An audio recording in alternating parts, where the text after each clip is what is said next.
अज्ञानतिमिरान्धस्य ज्ञानञ्जनाशलाकया चक्षुरुन्मिलितं येन तस्मै श्रीगुरुवे नमः। श्रीचैतन्यमनोभीष्टं स्थापितं येन भूतले स्वयं रूपा कदा मायं ददाति स्वपदान्तिकम्।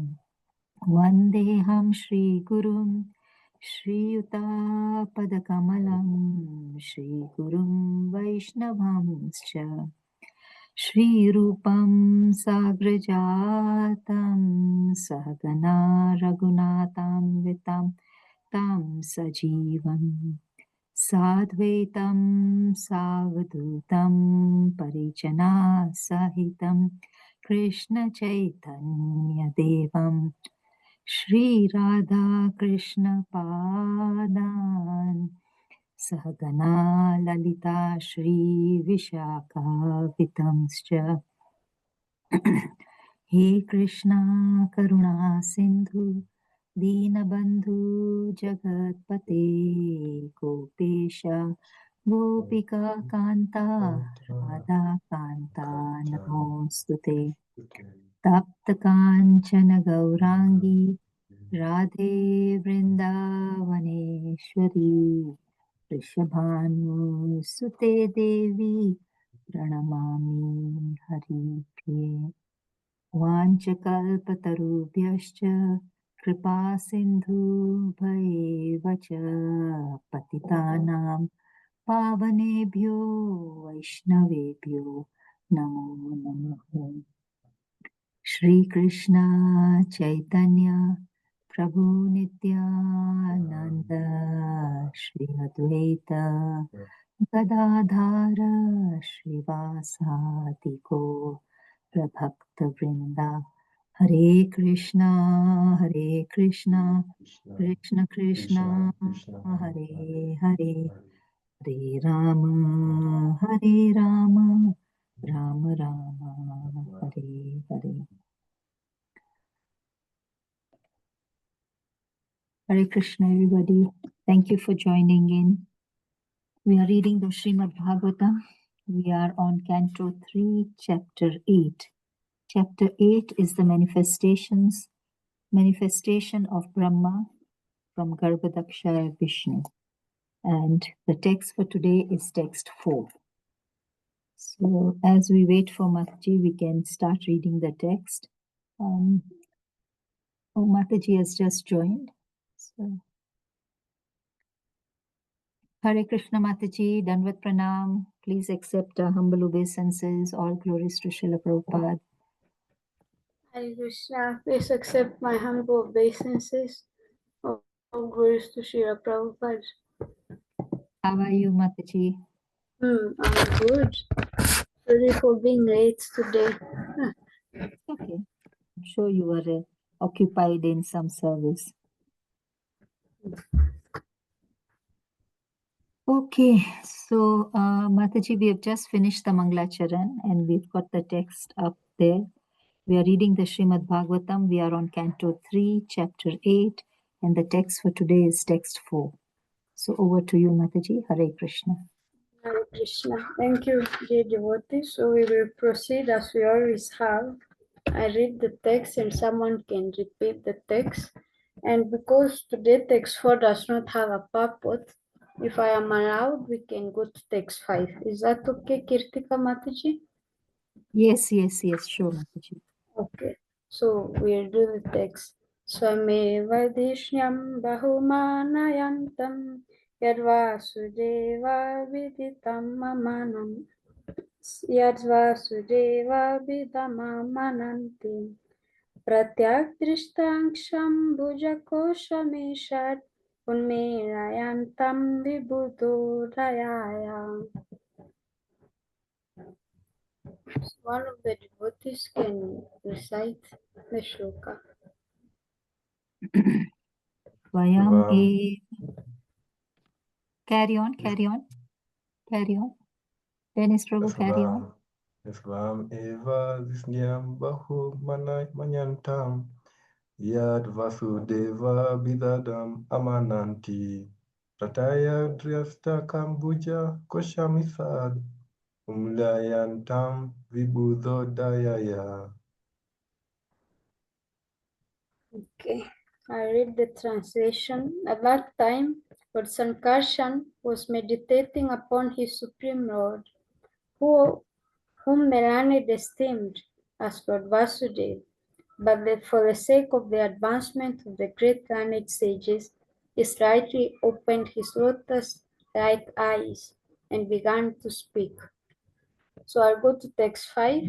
I read the text and the translation, and then a volunteer devotee can do the purport.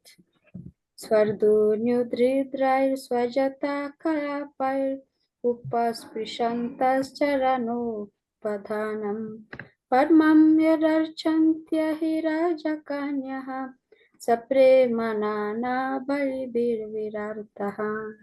Translation by Srila Prabhupada.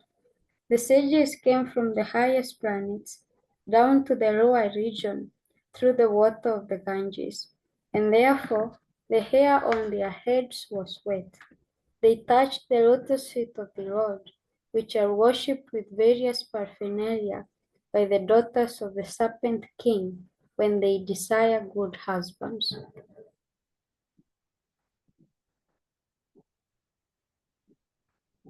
So a devotee can read the purport. I think it's being shared on the screen. Hare Krishna, Doreen Mataji, are you able to do it? Yes, Mataji. Hare Krishna. Purport by His Grace Srila Prabhupada Ki Jai. Okay. The Ganges water flows directly from the lotus feet of Vishnu, and its course runs from the highest planet of the universe down to the lowest. The sages came down from Satyalok by taking advantage of the flowing water, a process of transportation made possible by the power of the mystic yoga. If a river flows thousands and thousands of miles, a perfect yogi can at once transport himself from one place to another simply by dipping in its water. The Ganges is the only celestial river which flows throughout the universe, and great sages travel all over the universe via this sacred river. The statement that their air was sweat indicates that it was directly moistened by the water originating from the lotus feet of Vishnu, the Ganges.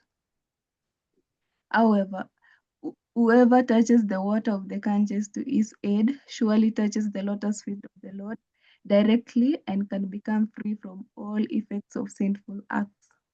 If after taking a bath in the Ganges of being washed of all sins, and guards himself against committing further sinful acts, then certainly he is delivered. But if he again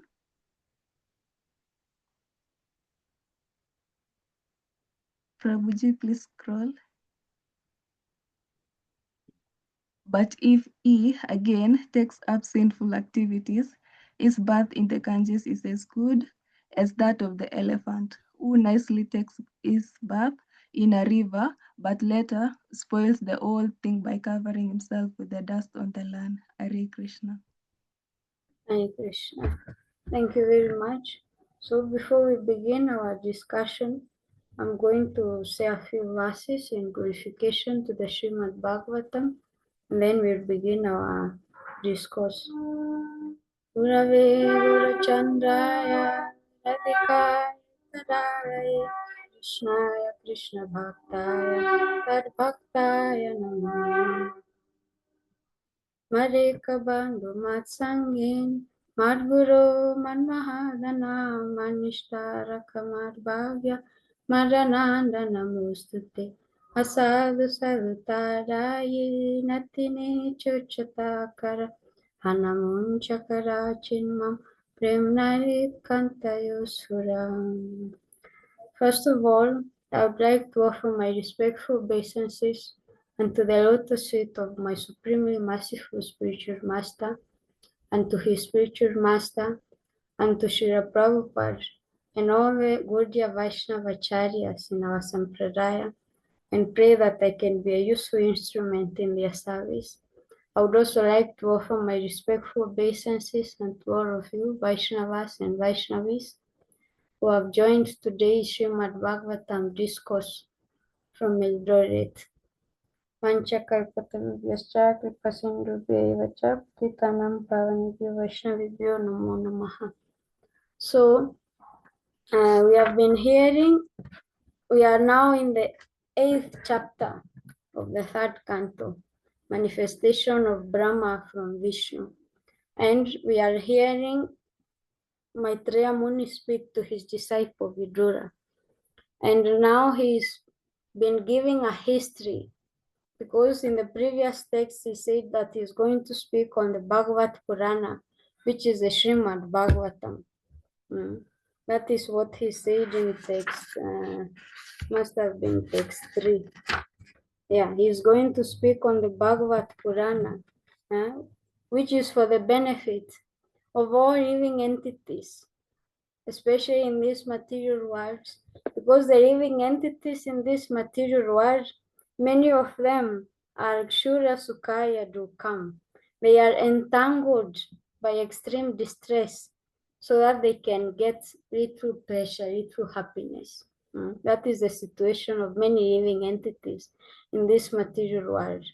But before he can describe about the Srimad Bhagavatam, he is going to give a history of how the Srimad Bhagavatam came to him.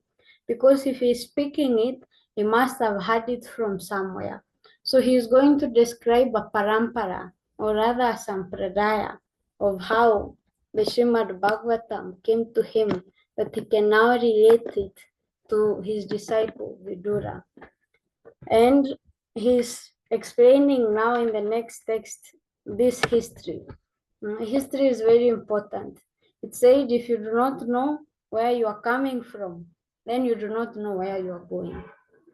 You cannot say what you have is authentic. So by him giving us his parampara, or giving Vidura, his parampara, he's giving the authenticity of what he's going to speak on, and that is the Bhagavatam. So he says Sanat Kumara is the chief of the 4 Kumaras. The 4 Kumaras are small boys. They are brahmacharis. They are not 5 years old, but by their power of mystic power, they have remained. They chose to remain as 5-year-old boys forever.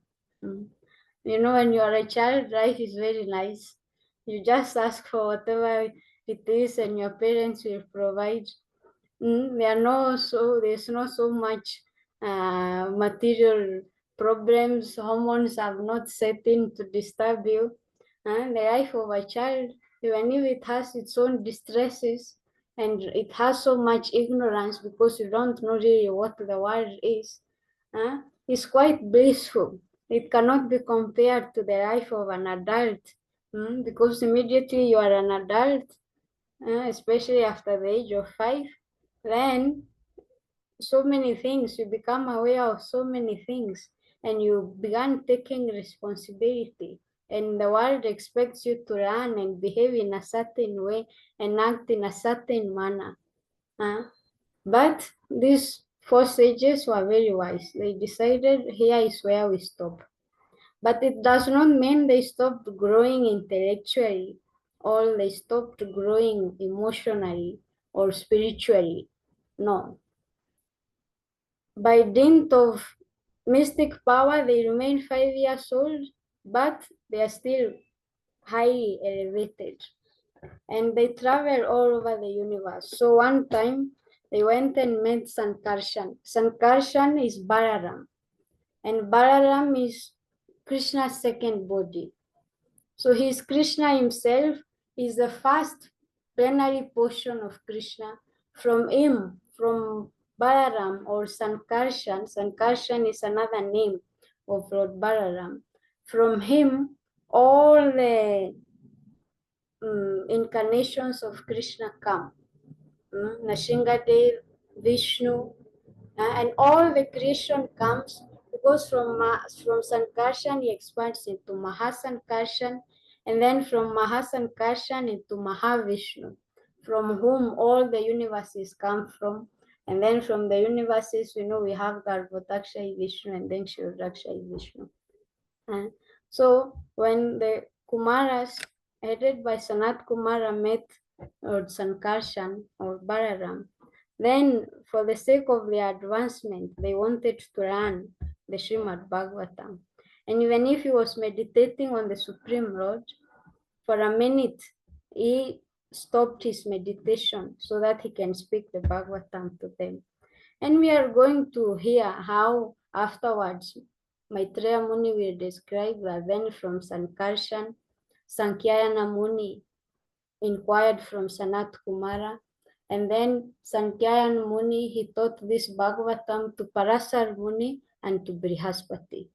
And then Parasar Muni, he taught this to Maitreya Muni, and Brihaspati taught this to Uddhava. So he is explaining how he received the Bhagavatam, the authenticity of the Bhagavatam. It has come from all the way from Lord himself as Sankarshan, then through the Sanat Kumara, later on to Sankyayana Muni, to Parasar Muni, and to Maitreya Muni. And in today's text, text 5, he is saying now how the sages, because these 5 sages, the Sanat Kumaras, they are sages, and not only them, how they travel through the Ganga, how they come from the higher planets to the lower planets. They have this spiritual power, or rather mystic power, to travel, and they travel through the Ganges. And we are going to hear the glories of the Ganges today. Because how we know the Ganges today, the river Ganges flows from the Himalayas, straight, unhindered, all the way to the Bay of Bengal. And then it said from there, it goes all the way to Patalaroka, where Kapila Dev is residing. And therefore we hear Srimati Kunti in the first canto of the Bhagavatam, chapter 8, verse 42, she says, Tvaime nanya vishaya, matir madhu mate sakrit, ratim udvahat adha gange vogam udanvati.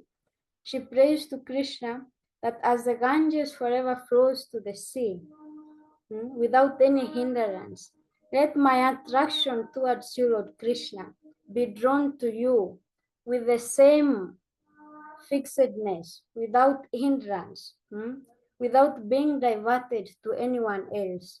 This is the prayer of Queen Kunti and the prayer of many great saintly personalities. So the Ganga has this quality that it flows unhindered. So it is a symbol of unhindered devotion. So great saints or saintly men and women will pray that to the Lord that I want fixed attention on you. I want to my bhakti to be as fixed. I want my attraction to you, to the services. I want my attraction to the devotees to be as fixed without being hindered as the Ganga flows all the way from the Himalayas to the Ganges. And the Ganga is very powerful. I've met some people who don't take medicine. In my stay during Mayapur, there's a couple I met, they don't take medicine. Not allopathy, not Ayurveda, not naturopathy. And I don't know what other path is there. The doctors in this group would be disappointed with such devotees. They only drink Ganga Jal. Radhapati. Yeah, this is Gangapati. Yes, thank you, Mataji, for that. This is Gangapati. Because the waters of the Ganges, they can give you devotion, they can heal diseases, no matter what the Ganga is like. Looking at the water of the Ganga, scientists may tell you that there is sewage, there is dust, people keep dead bodies in the Ganga, women come there, bathe with their shampoos, so that cannot be considered clean water. But this cannot be understood by normal science, or it cannot be understood by our logic. But because the water of the Ganges, no matter all this, it is purifying. It purifies.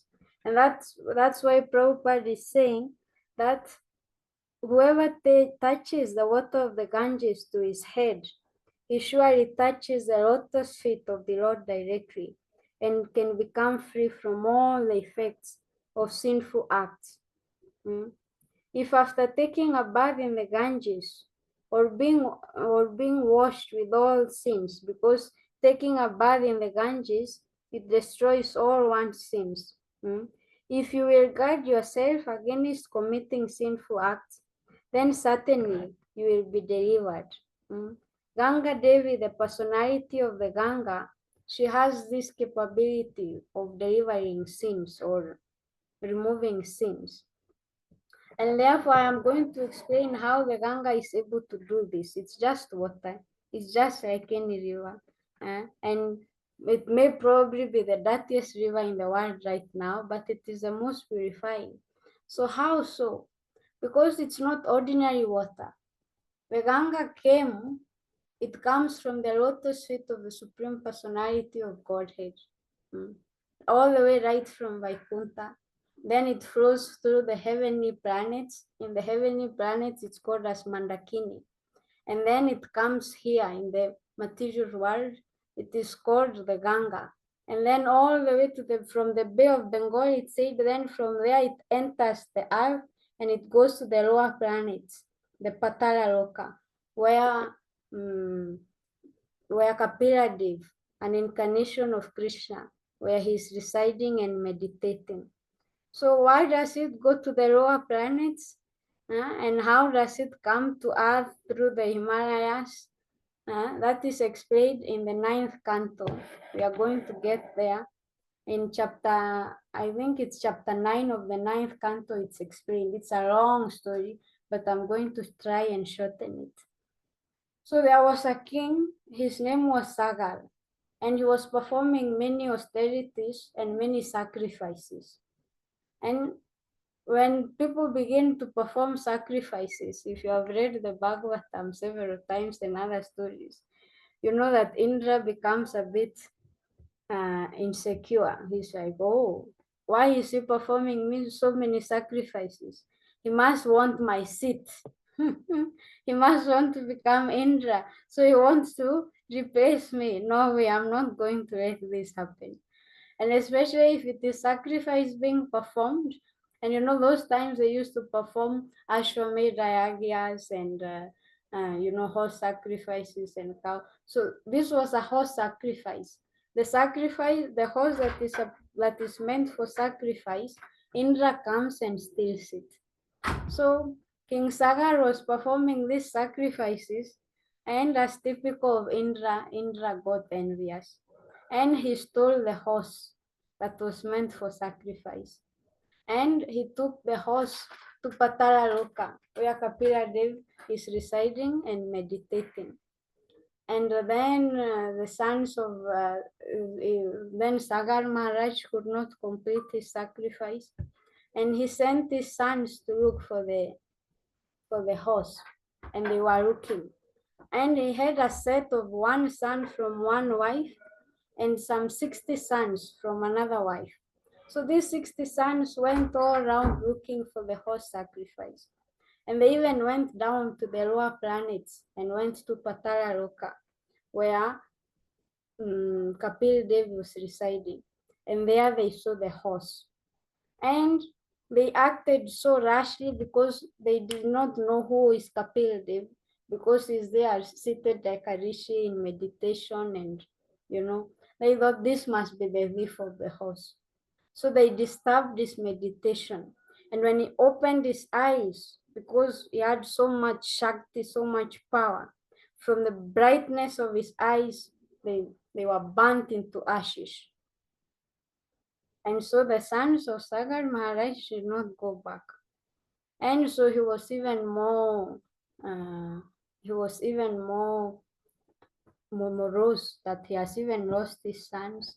And therefore he sent his grandsons to look for the horse as well as for their forefathers. And then one of them got to know that they were burnt there. He went and he offered prayers to Kapil Dev. And Kapil Dev told him that the only person who can revive the sons of Sakar Maharaj is Ganga Devi herself. She has to come from the lotus feet of the Lord. Once the water touches those ashes, then they will come to life. The sons of Sakar Maharaj will come to life. So this is what they had to do. So his name was Dilip. Dilip Maharaj, he tried to perform austerities and to please Ganga Devi to come. She did not come. Then his son is the one who succeeded, Bhagirathi. His name was Bhagirath. That's why we call Ganga Bhagirathi Ganga. So he had to perform a lot of austerities and to please Mother Ganga so that she could agree to come. She did not want to come here. She said, if I come there, then so many sinful people, because the material world is full of sinful, nasty men, angry men, all kinds of desires. They are going to bathe in my waters and they are going to dirtify me. And if I become dirty, who will purify me? And then she had to be promised that when the dirty people of the material world come and bathe in your waters and get purified, then the pure devotees, sadhus, they will come and bathe in your river and they will take away the sins. So this is how Ganga maintains her purity. So in one way, she has the power to purify, but at one time the sins accumulate on her and only sadhus go and purify her. So sadhus are more pure than Ganga Devi. In one place it said in the Chaitanya Charitamrita, I don't know the Bengali shloka, that by taking bath in the Ganges, for one to be purified, you have to shower so many times, take so many baths in the Ganga and drink so much Ganga Jal. But just by a glance of a pure devotee, that is enough to purify one's all sinful desires, all material desires, all material encumbrances. They can be burnt to ashes just by the glance of a sadhu, a pure devotee of the Lord. So we should seek for the association of sadhus. I'm not saying don't go to the Ganga. I'm not disclaiming, but the Ganga herself is purified by pure devotees. The Ganga only flows in India, in this material world. Although celestially it flows everywhere. That's how the sages, as per this first five, are able to traverse throughout the universe. You can see they enter into the Ganga at one place and they come out in another place. This is not miraculous.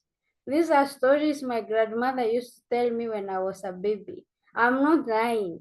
My grandmother used to tell me in the past, the seers, the African seers and prophets, they used to enter into the river at one place and then they would go to other places and they would come with messages for the people. These are things she had witnessed in the 1910s and 1920s. So she was telling, and when I read the Bhagavatam, when I read this verse, then it came to light that she was not making up stories. It's true, these things usually happen. The sages travel through the rivers. In the Kumbh Mela, it is said all the sages come together, all the sadhus come together. How do they come? How do they know it is time for Kumbh Mela? They do not have calendars, they do not have phones, and they do not have WhatsApp group for the sages. Now February is coming, it's time for Mahakumbh Mela, it's time for Kumbh Mela, let us meet at Prayag and have Sadhu Sangha. No, they used to know by power of mystic, and they used to be in different places, others in the south, others in the Himalayas, others in West India, they travel through the celestial Ganges, not even the water that you see moving. Yeah. So these are, I'm not giving you old romance tales. The Bhagavatam will not give you old romance tales. It presents the truth as it is. So it says in the Bhagavatam, all cheating dharma, Kaitava dharma has been kicked out. So this is the power of the Ganges, that she told Bhagirathi, I will not come because I will become dirty. You have to give me a solution of how I will become clean.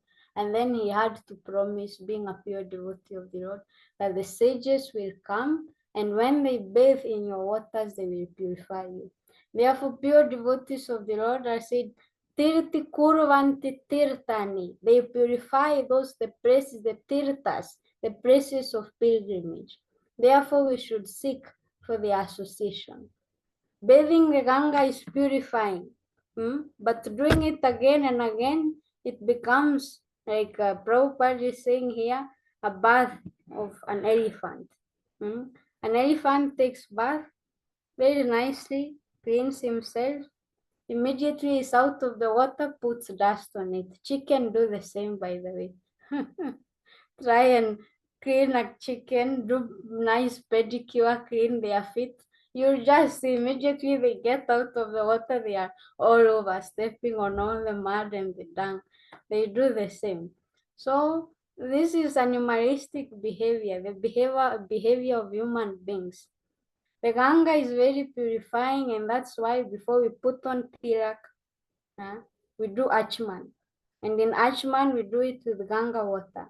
If you do not have Ganga water, then you call the Ganges and all the holy rivers residing to come and reside in the water. And then with that water, you mix chandan and you apply tirak. Before cooking also, you should do achman with Ganga water. Before entering the deity room for deity worship, you should do achman with Ganga water. So the Ganga is purifying, we are not dismissing it. But more purifying than the Gangas are the sadhus. Just their glance, the pure devotees, just their glance is enough to purify all your material desires, all your material longings, and bring you to the platform of pure devotional service. The Ganga can do that, but it will take a long time.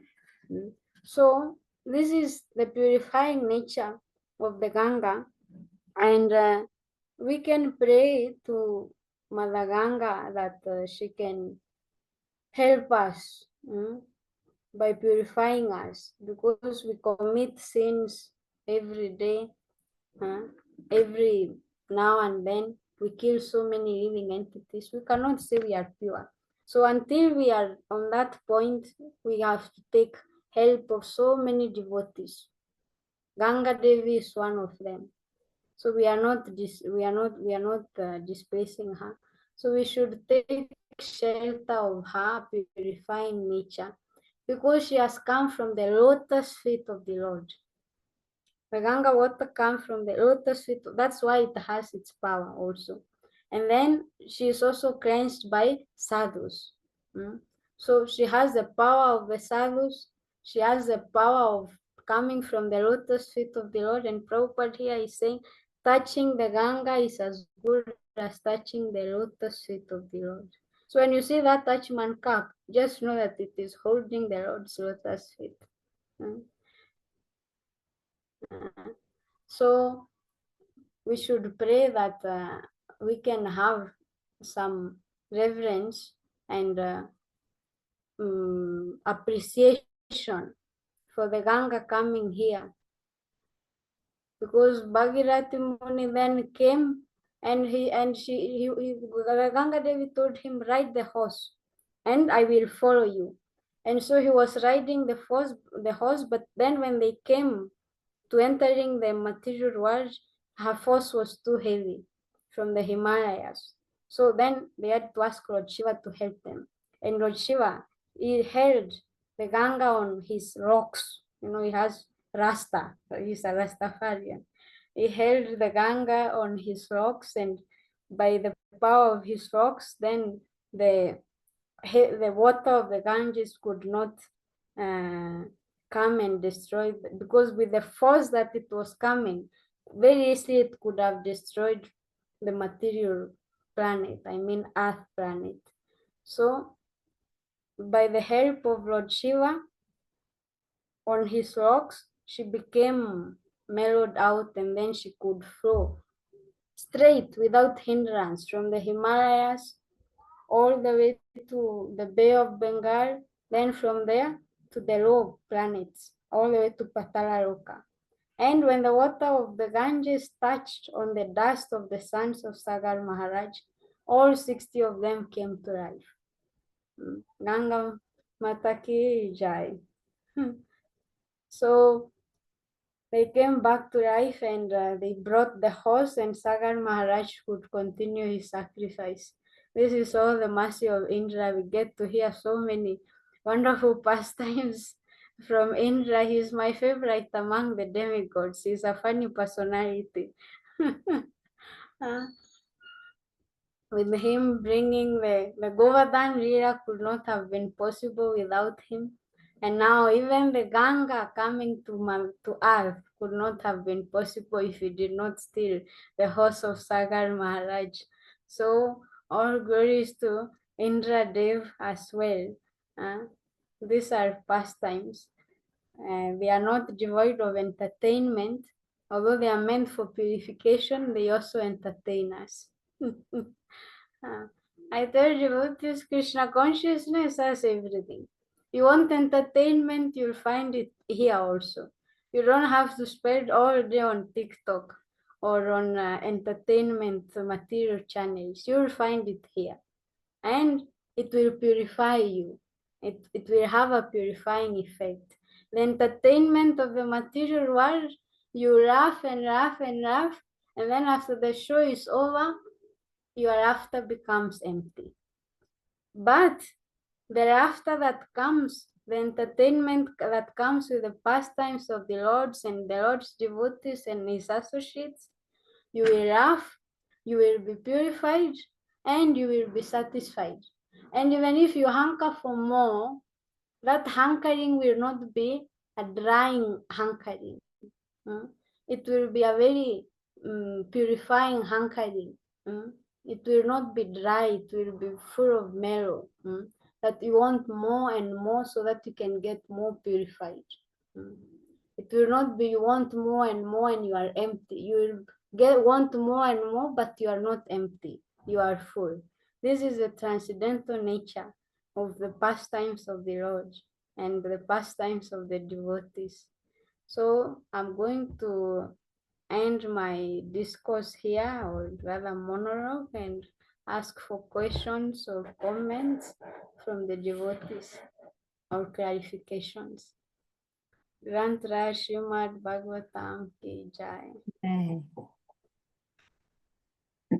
Hare Krishna Mataji, thank you so much for today's session, and especially the story of your grandmother telling you that there were these sages coming to the river and coming from the river with messages.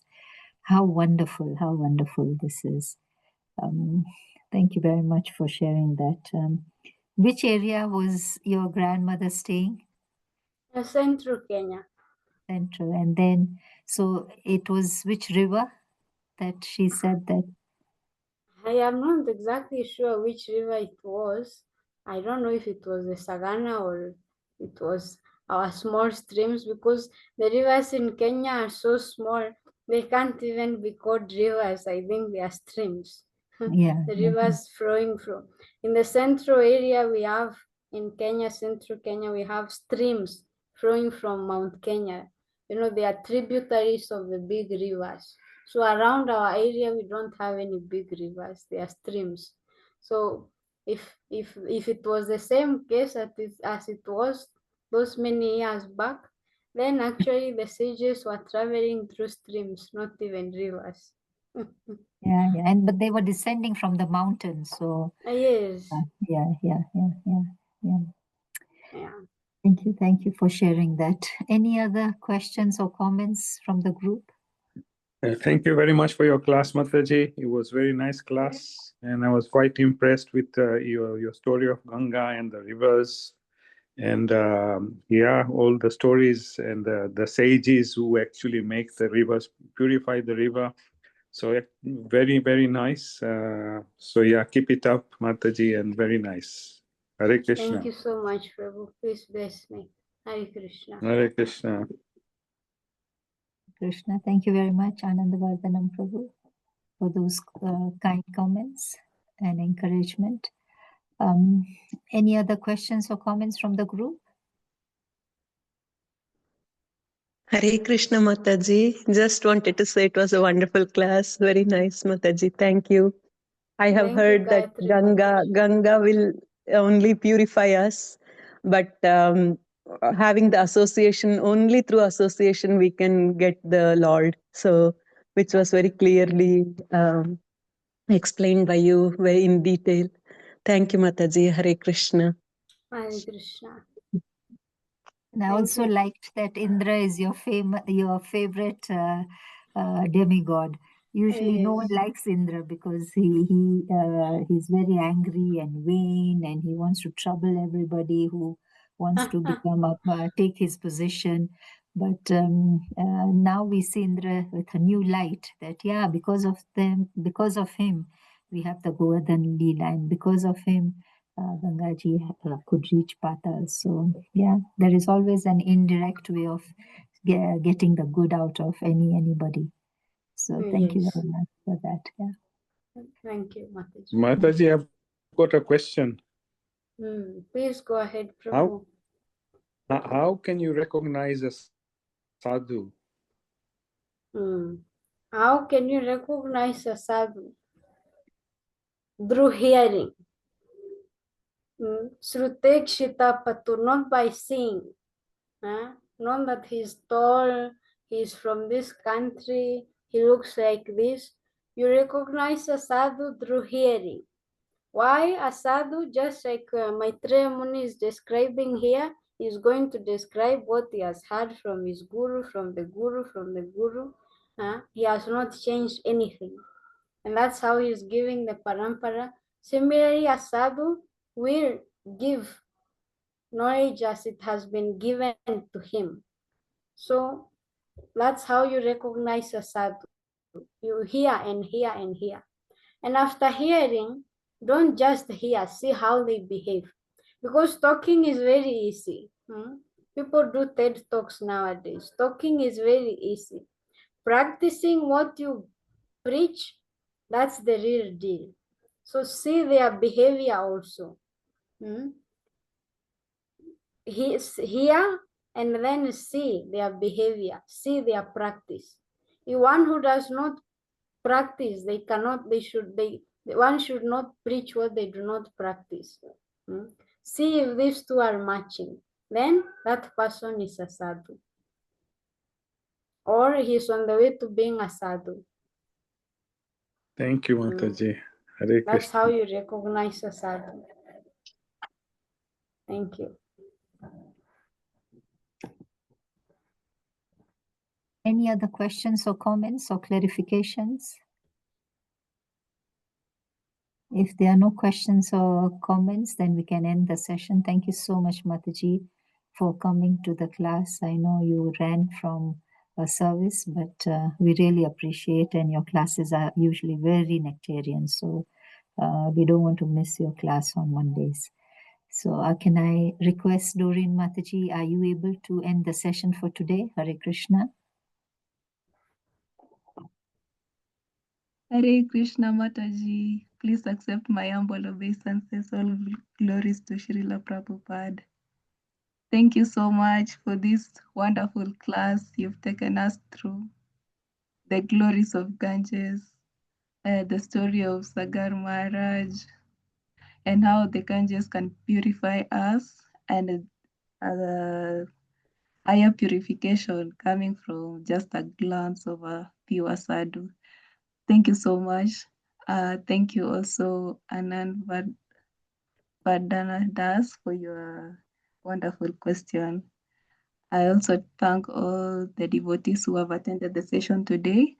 Thank you so much. We really appreciate Mataji for that wonderful class.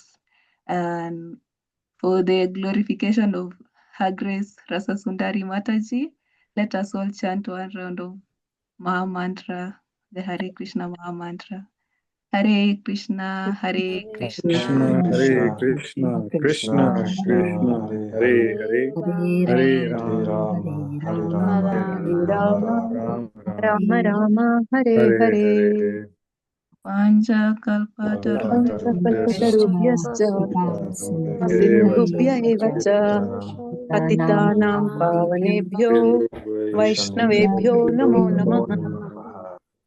Granted Srimad Bhagavatam ki, Jai. Jai. Srila Srila Prabhupada ki, Prabhupada ki jai. Her Grace Rasa Sundari Mataji Jai ki. ki jai. Srila Gurudev ki jai. Jai. All glories to assembled devotees. Hare Hare Krishna. Krishna. Krishna. Hare Krishna. Thank you. Hare Krishna. Hare Krishna. Hare Krishna. Thank you so much, Doreen Mataji, for ending the session. So wonderful. Hare Krishna.